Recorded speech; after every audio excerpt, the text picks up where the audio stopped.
மேராஜுடைய பயணத்துல முதலாவது வானத்துல ஜிப்ரைல் அலைஹிஸ்ஸலாம் அவங்களும் பெருமானார் ஸல்லல்லாஹு அலைஹி வஸல்லம் அவங்களும் ஆதம் அலைஹிஸ்ஸலாம் அவங்கள மீட் பண்ணும்போது பாபா ஆதம் அலைஹிஸ்ஸலாம் அவங்க வலது பக்கத்தை பார்த்து தன்னுடைய பிச்சலங்கள் எல்லாம் சொர்க்கத்துக்கு போகக்கூடியவங்களை பார்த்து சந்தோஷப்படுறாங்க.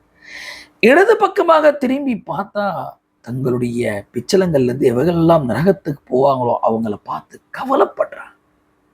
இந்த விஷயம் நமக்கு என்ன உணர்த்துதுன்னு சொன்னா, ஒரு தந்தை தன்னுடைய பிள்ளைகள் எவங்க நல்ல விஷயத்தை முன்னோக்கி போவாங்களோ அதை பார்த்து அந்த தந்தை சந்தோஷப்படுவார், அப்ரிஷியேட் பண்ணுவார்.